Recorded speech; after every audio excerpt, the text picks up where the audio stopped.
pour nous le dispositif P2C qui s'occupe des jeunes les plus en difficulté, qui s'occupe des jeunes les plus loin de l'emploi. C'est une démarche absolument capitale et il n'y a que des professionnels qui pouvaient réaliser cette mission qui profite à tout le monde, et y compris pour nous dans nos activités, puisque nous travaillons également dans la restauration collective. C'est un secteur tendu, on a peu de personnel, et bien le P2C, ça permet aussi à un moment donné d'ouvrir des vocations, notamment vers nos métiers. On ne peut pas faire des constats et ne pas agir derrière, quels que soient les acteurs qui lancent ces actions. Là c'est à l'échelle du département, eh bien agissons en faveur de ces dispositifs pour qu'effectivement on les rende efficaces à grande échelle et que finalement on profite bien de l'ensemble de la main-d'œuvre potentielle sur notre territoire qui feront des collaborateurs épanouis dans leur boulot. On ne peut pas reprocher à des jeunes de ne pas avoir les codes de l'entreprise si nous-mêmes n'ouvrons pas nos portes pour effectivement les accueillir et qu'ils découvrent de l'intérieur ce qui s'y passe. Alors pour les entreprises, elles vont avoir en face d'elles des gens qui sont doublement motivés. L'échec entraîne de la motivation et le fait d'être volontaire pour entrer dans le P2C est une autre forme de motivation. Donc quand ces jeunes postulent pour des stages, ils sont, je peux vous l'assurer, très motivés. Et au même moment, on a aussi des entreprises qui peinent à recruter du personnel. Donc avoir des gens et des jeunes motivés qui peuvent s'adapter aux conditions finalement de l'entreprise, c'est quand même quelque chose d'intéressant pour un chef d'entreprise et pour une équipe. Ce parcours, il n'aurait pas de sens, de mon point de vue, s'il y avait juste une formation cloisonnée et sans objectif et sans prise de conscience des attentes et des réalités professionnelles. Si les entreprises, qu'elles soient là pour accueillir les stagiaires ou qu'elles jouent leur rôle en tant que parrain, si elles n'étaient pas là, cette formation serait bancale, ce parcours serait bancal. La construction des jeunes ne pourrait pas être pleinement réalisée. Ils auraient le sentiment de revenir faire une formation dans un milieu scolaire comme ce qu'ils ont pu connaître auparavant, mais en n'ayant pas les éléments concrets, palpables, que peuvent leur transmettre les entreprises. Alors moi j'ai eu une super expérience avec ma marraine qui vraiment a pris du temps pour moi, et dans mon groupe c'est vrai que nos parrains marraines se sont vraiment investis. C'est vraiment aussi pour les entreprises, les structures de faire connaître leurs activités, leur secteur, surtout d'encourager les jeunes comme moi, plus jeunes et moins jeunes à vraiment à s'accrocher et à se dire que voilà, chacun a sa place. C'était vraiment important, ouais. Les parrains marraines, ouais, vraiment important. Oui, moi je trouve que c'est pas mal que chacun puisse voir un petit peu ce qui peut être fait, d'ouvrir son entreprise à des visites comme ils le font. Ça peut commencer par des ouvertures de visites d'entreprise, c'est important.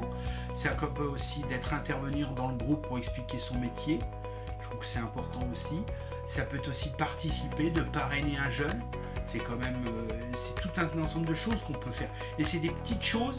En fait, ce que j'aime bien dans le parcours de la deuxième chose pour une entreprise, c'est que à travers des petits pas, on peut faire beaucoup de choses. C'est une réelle plus-value. Je trouve que c'est déjà une démarche sociétale importante de s'intégrer dans ce genre de parcours-là, de ce genre de dispositif-là. Parce qu'on sait qu'on est sur un territoire qui est dynamique, avec des entreprises qui sont innovantes, qui sont en recherche de nouveaux potentiels, de nouveaux candidats. On sait que les personnes qui intègrent le parcours de deuxième chance sont des personnes qui ont eu à un moment donné une perte de confiance dans leurs projets, dans leurs capacités professionnelles. Ils ont une réelle envie de pouvoir s'investir, de pouvoir découvrir un métier et de pourquoi pas se former à ces métiers-là. Nicolas a fait son parcours de la deuxième chance, a réussi sa formation, ce qui lui a permis de décrocher un travail chez moi. Alors c'est du CDD. C'est du CDD dans un premier temps parce qu'il faut que j'ai des postes qui se libèrent en fonction des demandes de clients, mais il travaille régulièrement pour moi et j'en suis satisfait et je pense qu'il est satisfait de la société. Dans le cadre du P2C, moi je dirais que les entreprises, il y en a beaucoup qui ferment leurs portes tout de suite, comme le disait tout à l'heure Monsieur Gino. Et je trouve ça dommage parce que du coup ça laisse des jeunes qui n'ont pas leur chance. C'est le seul, Corentin, à s'être donné la chance de devenir mon employé, entre guillemets, l'employé de l'agence, puisqu'il a répondu à toutes les sollicitations, il a fait de bons stages. Donc à partir de là, quand on fait un bon stage, ça déclenche chez l'employeur forcément, ou en tout cas l'entreprise accueillante, ça peut créer une envie de conserver ce collaborateur. Expérience plutôt réussie parce que déjà la personne elle est encore là maintenant chez nous sous un autre contrat, donc c'est que ça s'est plutôt bien passé. Et puis c'est vrai que ça permet d'intégrer une nouvelle personne, mais pas dans le même objectif que quand on prend de l'intérim où voilà, il n'y a pas de pression au départ, on sait que c'est plus de la découverte. Vraiment découverte métier, donc du coup ça nous permet de prendre un peu plus de temps aussi avec cette personne et de sans doute aussi mieux lui expliquer les choses. Oui, VM, c'est grâce à mon parrain Franck Mazoué. Frédéric Picot, ça a bien fonctionné, on a bien accroché ensemble. Alors en fait Kevin, c'est la cellule qui s'occupe des recrutements qui nous l'a présenté, qui ne nous l'a pas présenté spécialement en parcours de la deuxième chance, puisque nous en fait on recherche des personnes avec un certain savoir-être qui vont pouvoir exécuter une mission. En fait nous, notre seule expérience c'est l'expérience de Kevin, qui est une très bonne expérience, parce qu'en fait c'est d'abord une personne qui s'est présentée à nous, et on se rend compte à travers ce que les équipes peuvent nous remonter ou à travers le travail qui est effectué ou même des retours de nos clients internes que cette personne correspond complètement au travail. Donc que ce soit deuxième chance ou pas, j'ai envie de dire, il faut y aller, quoi. C'est très positif. Moi je dis la démarche dans ce parcours de deuxième chance, je trouve que c'est très bien si ces jeunes ont besoin d'une aide à un moment donné pour leur départ. Moi je trouve que c'est une très bonne démarche, parce que tout le monde a sa chance pour venir avoir une chance pour venir dans le monde du travail. Voilà. Ce que je vois aujourd'hui, j'ai reçu Kevin et j'ai vu une personne qui était motivée dans son travail, ponctuelle dans son travail, et c'est la règle numéro 1 déjà. Après sa formation, il l'a prise, il l'a assimilée, et voilà, il assume le poste. Moi mon objectif c'est qu'il assume le poste, que ce soit deuxième chance ou pas, et là il l'a très bien fait. Moi c'est gagnant. Voilà. Justement, grâce à parcours seconde chance, j'ai pu passer le permis, l'avoir aussi. Du coup ça me permet de plus me déplacer et être autonome. Du coup sans le parcours de la seconde chance, j'aurais peut-être pas été ici à Beneteau à travailler, et puis même j'aurais pas été autonome sachant que j'ai le permis maintenant et la voiture aussi. Du coup ça m'a permis d'avancer, on va dire. Alors l'intérêt d'avoir des parrains et des marraines sur le parcours, c'est tu as un regard comme ça sur le jeune, et puis tu peux activer ton réseau parfois. Donc il est bien cadré quand même le parrainage, hein. T'es pas non plus, tu te débrouilles et tu as le jeune à charge. Voilà, t'es pas tout seul non plus dans le parrainage. Alors je vais la jouer un petit peu colibri, prenez votre part. Parce que c'est long comme chemin, et pour accompagner ces jeunes, on sera plusieurs entreprises, et il n'y en aura pas qu'une.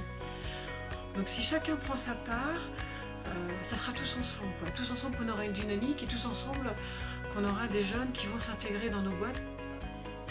Le rôle du chef d'entreprise citoyen, social, au-delà de salarier des gens, de leur donner un salaire et de faire qu'ils soient bien dans l'entreprise, c'est aussi de se préoccuper de la formation des autres à l'extérieur de son entreprise, parce que ces gens peuvent devenir un jour potentiellement peut-être leur salarié, peut-être leur apprenti, peut-être quelqu'un qui va jouer un rôle dans leur entreprise.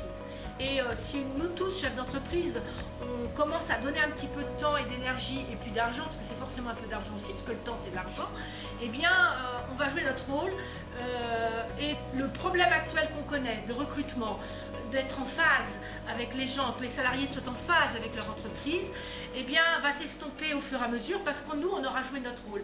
Parce qu'on a un peu tendance à dire que c'est de la faute aux jeunes, c'est de la faute à l'éducation, c'est de la faute. Je pense que l'entreprise a aussi une part de culpabilité là-dedans, parce qu'elle a abandonné le fait de former des gens pour simplement le fait que c'est coûteux, c'est difficile, parce qu'il y a des règles, parce qu'il y a des règles de sécurité, parce que c'est dommage, parce que la résultante de tout ça, c'est qu'aujourd'hui on a un cruel manque de main-d'œuvre et un cruel manque de savoir-faire.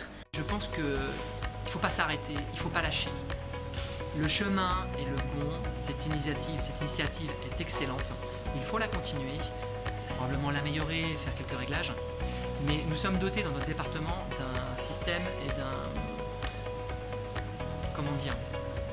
d'un dispositif. Nous sommes dotés dans le département d'un dispositif unique.